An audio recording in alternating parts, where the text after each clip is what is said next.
4.5 years. It's been the same offense that I've been able to run, throughout that entire time. I've done a lot of stuff from under center, done the 5-step drops, done the 7-step drops, naked play action pass rollouts. We have, pro style concepts, reading the whole field. It's not like we're scanning, just one side of the field staying there. We have 1, 2, 3 to 4 different reads, and just being able to operate in the pocket, be able to get the ball from under center, and just our concepts, I would say, is what makes me most proud. What do you have to work on the most? I'd say movement within the pocket. Pittsburgh wide receiver Tyler Boyd, podium B. Pittsburgh wide receiver Tyler Boyd, podium B. I think overall I'm pretty comfortable in the pocket. If there's a lot of chaos going on, but I think it's the subtle movements that I can make. Whether if it's the right tackle is getting pushed back and that defensive end is crashing in, if I just move a foot up to my left and replace that and be able to deliver the ball, just a subtle, slight movements in the pocket, and just always trying to be more accurate as well. Connor, the thing about you not being a captain, is that overblown, or what are you telling the teams about that? Yeah, I've talked to a lot of people about it. We had a great group of leaders, that were seniors. We had a leadership council of 12 guys, and they would pick, each and every week a different guy in that council, which I was in, to be a captain, and I was selected for 4 games.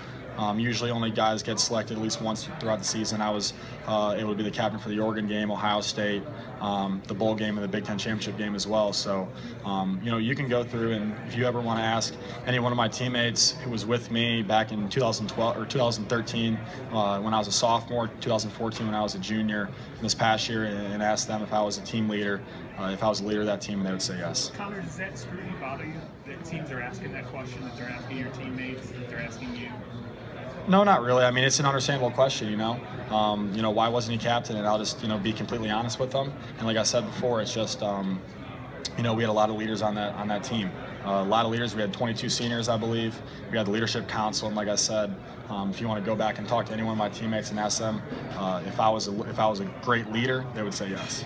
Has that subject been a big part or a small part of your interviews with folks? So last night we did some informal meetings. I have my first formal meetings tonight and tomorrow, so only one team asked that. Other than that, it was just talking about football concepts, background information, asking about my family, high school stuff, just stuff like that. How about not going to the Senior Bowl? What went into that? I just talked about it with my agent, Joel Siegel. Felt like it was the best move. Obviously the last few games, had a, somewhat of a, dinged up shoulder. Didn't want to, risk anything else further than that. But, felt like the best thing was to go to San Diego, to start training, start lifting, getting my body ready for Indianapolis. What's the biggest thing you try to prove here? That my shoulder's 100% healthy. I think that's a big question too. A lot of people are asking that, and I will be throwing, and that's one of the main reasons why I want to prove to everyone is because I'm going to go out there, I'm going to throw, I'm going to compete, and show to everyone that it's 100%. There's no issues, no problems, and I'm going to go out there and sling it. Did it still bother you during the Senior Bowl time period? No. I wouldn't say at all, really. It felt great after the season, just to continue to strengthen it week by week to get it stronger than it ever has been, and that's what it is right now. Connor, it's a quarterback class that I think still lacks some clarity. Do you think that you can exit here, being that top guy? I believe so. I think there's a lot of misconceptions about me, and I think I can, settle those in the team meetings with the teams, with the coaches, the GMs. Let them know who I am as a person. Get up on the board, show them that I can draw up, anything versus a certain defense. Dial up a blitz, I can, redirect the protection to pick it up. Anything that I can do to show them that I'm not, just a good football player, but I'm, mentally sound. I know, the game inside and out, and that I'm just a complete football player. What do you think those misconceptions are? That I'm, a cocky football player, arrogant, stuff like that, and it couldn't be further from the truth. That's why I'm looking forward to sitting down with these teams, let them, find out who the real Connor Cook is. And I'm a nice, humble, hardworking kid. What about there seems to be a stigma attached to that trophy presentation at the Big Ten game. What was going through your mind? How would you like to clarify what happened? Yeah, I think that kind of got blown out of proportion as well. I was excited. I was a little nervous. didn't think I deserved the MVP first and foremost. You know, thinking about what I was going to say once I got the microphone, wanted to give it to my offensive line just for the way that they played throughout the entire game, especially the last drive. But it just happened real quick. I didn't think anything of it, and I remember, you know, just checking my phone after the game, and there was a lot of tweets and stuff, and people were tagging me and things, and I saw it, and it did look pretty bad. And the first thing that I did was apologize on live television on BTN, just saying that it was, you know, obviously I didn't mean to do it. I felt bad about it, and I was sorry. Then I called Archie Griffin that night, talked to him, and I remember he even said that he didn't even realize what happened until after, when people hit him up. He didn't think anything of it. So, you know, obviously it did kind of look bad, and I felt bad about it. But it was just totally, I mean, we won our football conference. We were Big Ten champs, and I think the last thing that's going through my mind at that time is to try and disrespect someone, let alone a man like Archie Griffin. How much have you prepared for this week?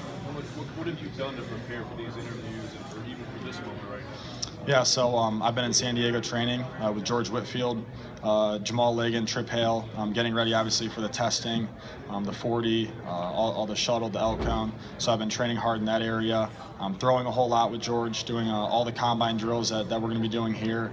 Just repping those each and every day, getting comfortable with it, getting familiar with it. And then really, you know, going over some board work as well. We were able to get Coach Jimmy Ray out there as well, a fellow Michigan State grad, who's been in the league for 30+ years and knows more about football than anyone. And being able to have him out there was invaluable, and all the concepts, the protections, how to handle myself in meetings and certain stuff like that. He was very, very helpful in that manner. Connor, what required you to drive the ball down the field a fair amount? Would that be the first thing you point to when the critics say, man, they never hit 60% completions? And I'm not going to try and make up any excuses. You know, there's times where I do miss some easy throws here and there, but, you know, that is a part of our offense. We really don't throw a whole lot of screens to our tailbacks. We don't really throw the ball laterally. We do throw the ball downfield. So when you do that, you kind of, you know, risk the fact of, you know, having a lower completion percentage. So do you feel No, sir, not yet.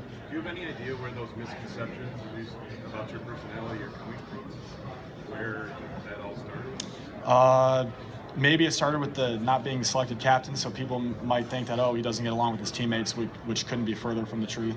And then the trophy presentation, you know, people might jump to that and think, oh, well, you know, he's this and he's that, but that couldn't be further from the truth as well. So, like I said, I'm looking forward to being able to meet with these teams and, you know, get to know them and have them get to know me on a personal level, and you know, hopefully I can change those misconceptions. Connor, when you talked about the misconceptions, you know, you mentioned that cockiness or arrogance. Isn't that a fine line, though? I mean, there's you talk to some evaluators, they expect their quarterbacks to bring some of that to the table. You got to have some cockiness and arrogance. Is it hard to kind of know how to, you know, navigate that line? Maybe they're getting it mixed up with confidence. You know, I think being a quarterback, you always got to be confident, and not just a quarterback, but I mean anything that you're doing on the football field. If you're any sport, basketball, baseball, in life, if you're just a businessman, you got to be confident. And I've always been confident in myself, no matter what it is. No matter who we're playing, I always believe in myself, and maybe that's what they get it kind of mixed up with. But yeah, I don't see myself as cocky, arrogant. I don't talk trash when I'm playing.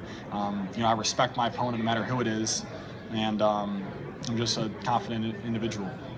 Last question, guys. Connor, you've been part of what's been, for lack of a better term, a renaissance for the Michigan State football program. Do you believe you left the MSU football team, particularly their offense, in good hands as they seek to continue the success?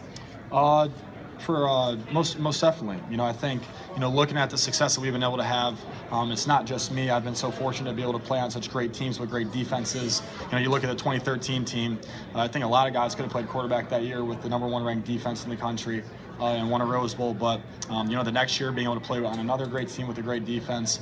But in talking about the guys that are below me, you know, you got Tyler O'Connor and Damian Terry who, you know the offense like the back of their hand, who are competitors, and are going to go out there and compete and do whatever they got to do to take over. And the recruiting classes as well have been great. You know, you look at the 2016 class, and that's the best class that Coach D's had thus far. And you know, you look at the years ever since I got there, each recruiting class just kept getting better and better and better, which is only going to set them up for more success in the future.